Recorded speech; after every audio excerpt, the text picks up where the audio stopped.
एक गांव में पृथ्वीराज नाम का एक आदमी रहता था। उनका गांव शहर से 50 मील दूर था।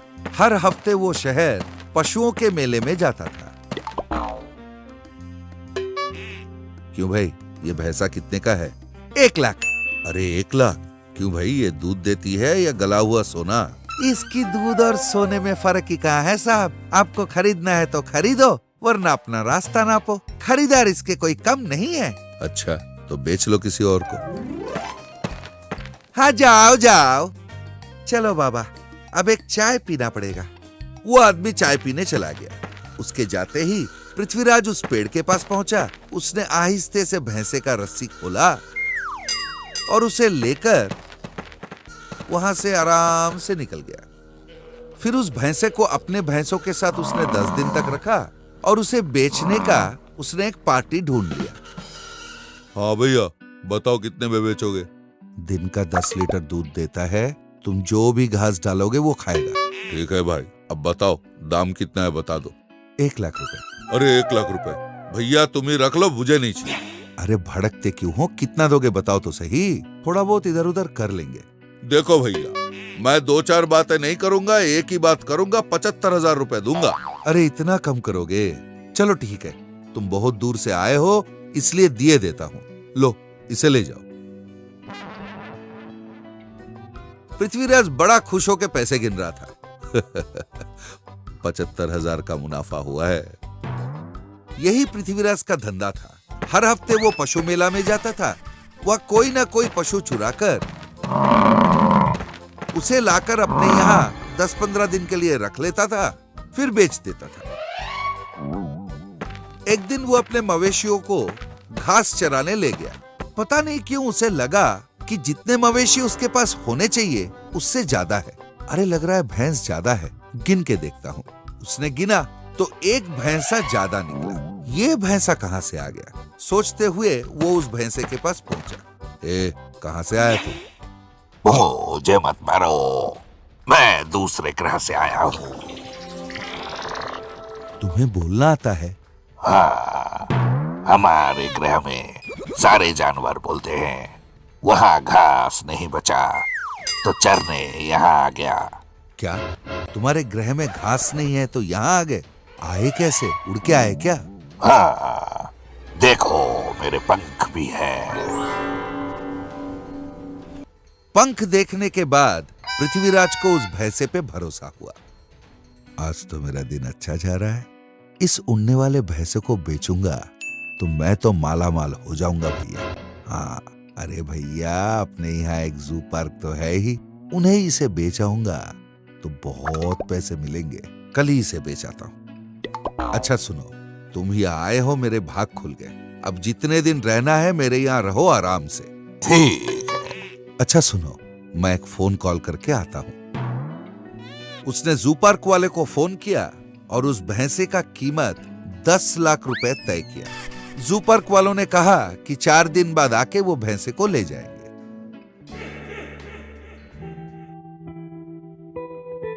एक दिन सारे जानवर मैदान में घास चर रहे थे। ये पृथ्वीराज तुमसे दोस्ती करके तुम्हारा गला काटने वालों में से है, इसलिए तुम्हें अच्छे से घास और दाना खिला रहा है। ऐसा नहीं है, वो अच्छा इंसान है। अरे वो तो चोर है, हम सबको चुरा के लाया है। तुम्हें तो उसने जू पार्क वालों को बेच दिया है। आजकल के अंदर आके वो तुम्हें ले जाएंगे। फिर उस भैंसे ने पृथ्वीराज की पूरी कहानी बताई। देखूंगा तुम्हारी बात सच है या झूठ। इतने में उसने देखा कि कुछ लोग बड़े बड़े जाल लेकर उनके तरफ आ रहे थे। नजदीक आकर उन्होंने जैसे इस भैंसे को जाल में कैद करने की कोशिश की,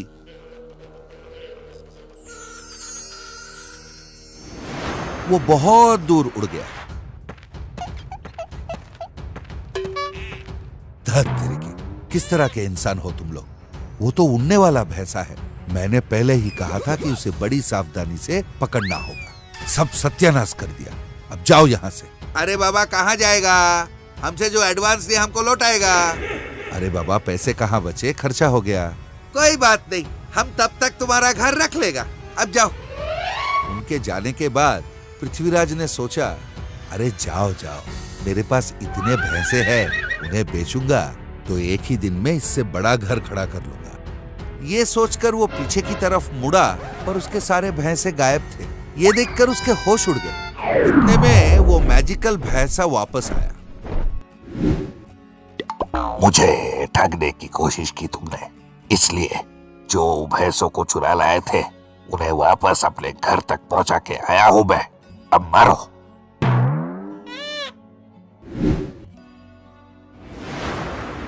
ये सुनकर बेचारा पृथ्वीराज हक्का बक्का रह गया।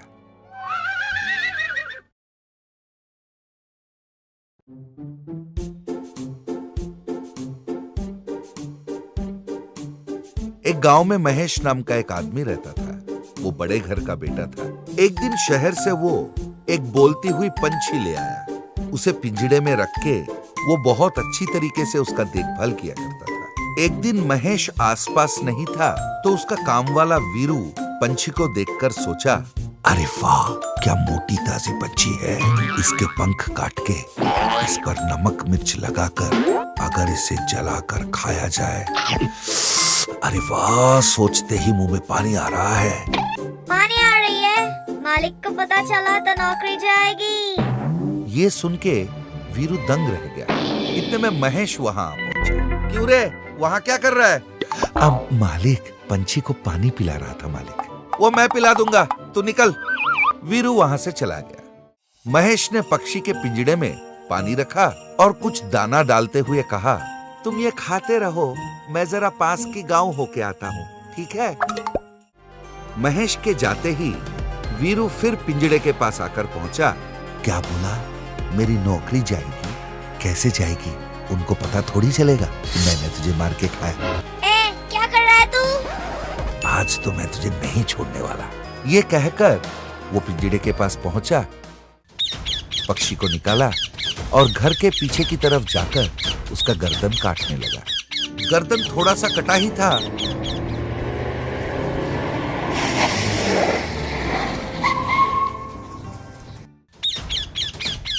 अरे यूं गया और यूं वापस आया। अगर मेरे हाथ में उसने पंछी को देख लिया तो मुझे मार ही डालेगा। उसने पंछी को दीवार के उस पार फेंक दिया और अंदर आ गया। पर उसके अंदर आने से पहले ही महेश घर के अंदर आ चुका था। मालिक, इतनी जल्दी लौटा है? तुझे जवाबदारी देना पड़ेगा, कहकर उसने पिंजड़े की तरफ देखा। पिंजड़े से पक्षी गायब थी। महेश का होश उड़ गया। पक्षी कहाँ है? पता नहीं मालिक, मैंने देखा नहीं। महेश ने पूरा घर छान मारा पर पंछी मिली नहीं और इससे महेश बड़ा दुखी हो गया। इधर मरते मरते वो पंछी किसी तरह महेश के कार तक पहुंचा और अपना दम तोड़ दिया। 2 दिन बीत गए। महेश को किसी काम से पास के गांव जाना था। कार चलते चलते अचानक से उसके दरवाजे खुल गए। वहां से पंख निकल आए और कार हवा में उड़ने लगी। बचाओ बचाओ, कोई मुझे बचाओ, हेल्प! डरो मत, मैं वही पंछी हूँ जिसको तुमने पाला था। फिर पंछी ने किस तरह से वीरू ने उसका जान लिया, पूरी घटना की विवरण दी। सब कुछ सुनने के बाद महेश ने कहा, उसने तुम्हारी जान ली, मैं उसे छोड़ूंगा नहीं। तुम कुछ मत करो, उसे मेरे लिए छोड़ दो और जैसे मैं कहती हूँ वैसे करो, बाकी मैं देख लूंगी। पंछी की बातें सुनकर महेश अपना कार लेकर घर वापस आ गया। वीरू, कार में पेट्रोल भरा के आ, जा। कार के पास पहुंचकर वीरू दरवाजा खोला तो अंदर से कुछ अजीब आवाजें आई। उसे सुनकर अरे कार में क्या हो सकता है, एसी चलाऊंगा और आराम से घुमाऊंगा। कार चलाते चलाते उसने आईने में देखा तो आईने में उसे वो पंछी दिखी। वो डर गया, तुरंत कार रोक दी और पीछे मुड़कर देखा पर वहां कुछ था ही नहीं। अरे मेरा भ्रम है।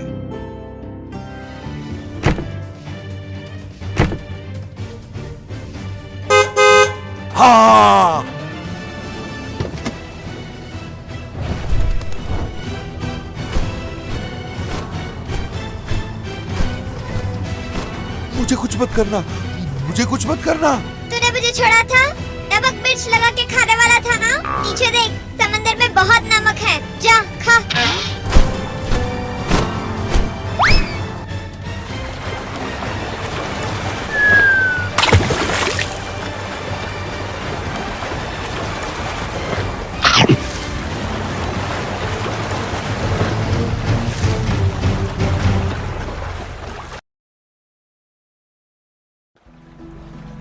विजय और सूर्या नाम के दो दोस्त हुआ करते थे। दोनों दोस्त विदेश में व्यापार करने के लिए एक जहाज भर के सामान लेकर विदेश जाकर व्यापार पूरा करके वापस लौट रहे थे।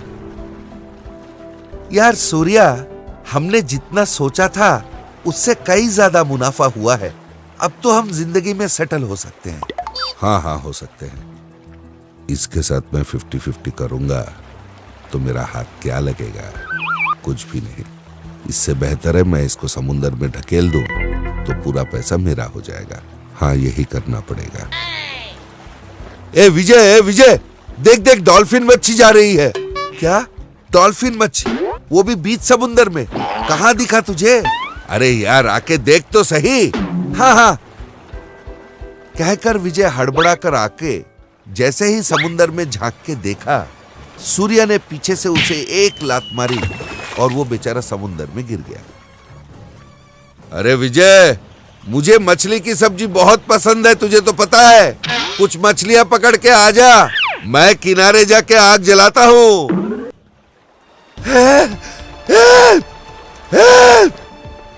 पर सूर्या वहां से निकल गया।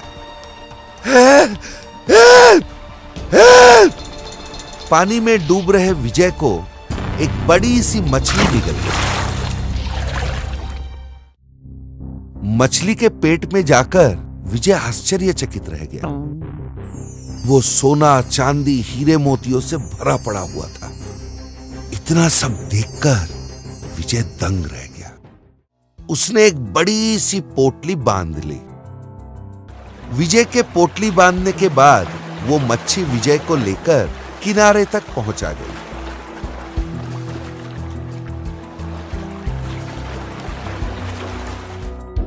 इस बीच सूर्या ने एक बड़ा सा घर बना लिया था और एक शानदार गाड़ी भी ले चुका था। वो विजय को देखकर हक्का बक्का रह गया। अरे ये जिंदा कैसे बच गया? इतनी बड़ी समुंदर को वो तैर के पार कर गया। बाप रे! विजय ने सूर्या से कुछ बोला नहीं। विजय के घर के सामने ही सूर्या ने अपनी महल बनवाई और बड़ी बड़ी गाड़ियां खरीदी। इसके पास इतने पैसे कहां से आए? महल जितना घर बनवाया, इतनी सारी गाड़ियां ले ली। सूर्या विजय के घर आ पहुंचा। सूर्या को देखते ही विजय ने कहा, अरे यार आजा, तेरे लिए मछलियां पकड़ लाया हूं, खा के जाना। यार मुझे माफ कर दे यार, पैसों के लालच में मैंने तुझे धक्का दे दिया था, पर मुझे वैसे तुझसे कोई बैर है नहीं। वैसे तूने जो भी किया ना, उससे मेरा अच्छा ही हुआ है। यार इतने पैसे आए कहां से तेरे पास? विजय ने सूर्या को पूरी कहानी बताई। सब कुछ सुनने के बाद सूर्या ने सोचा, अच्छा तो उस मछली के पेट में धन दौलत भरा पड़ा हुआ है। मुझे तो किसी भी तरह हासिल करना ही पड़ेगा। अभी निकल पड़ता हूं। अच्छा सुन, मुझे कुछ जरूरी काम याद आ गया है, मुझे अभी जाना पड़ेगा। लौट के बात करेंगे।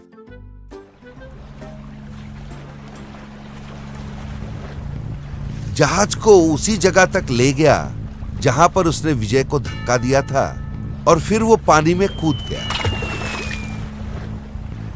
हेल्प! हेल्प! वो चिल्लाने लगा। विजय को जो मच्छी निगल गया था उसने सूर्या को भी निगल लिया। उसके पेट में जाने के बाद सूर्या ने सारा धन दौलत देखा। अरे ये तो मच्छी नहीं है, धन दौलत की बहती नदी है। वो जल्दी जल्दी सारा सामान एक पोटले में भरने लगा, पर वो रुक गया और फिर से सोचा, ऐसा काम नहीं बनेगा। ये मछली मुझे जैसे ही किनारे पहुंचाएगी मैं इसे मार डालूंगा, तब इसकी पेट में भरी पूरी संपत्ति मेरी हो जाएगी। मछली जैसे ही किनारे तक पहुंचने लगी, सूर्या ने अपने हाथ में एक चाकू पकड़ लिया और उसके पेट फाड़ने के लिए तैयार खड़ा था। ये बात मछली को पता चला। वो किनारे तक पहुंची नहीं, उल्टा उसने सूर्या को निगल लिया और हजम कर गया। इस तरह लोभी सूर्या का अंत हो गया। ऐसे ही ज्ञानवर्धक कहानियों के साथ हम फिर मिलेंगे।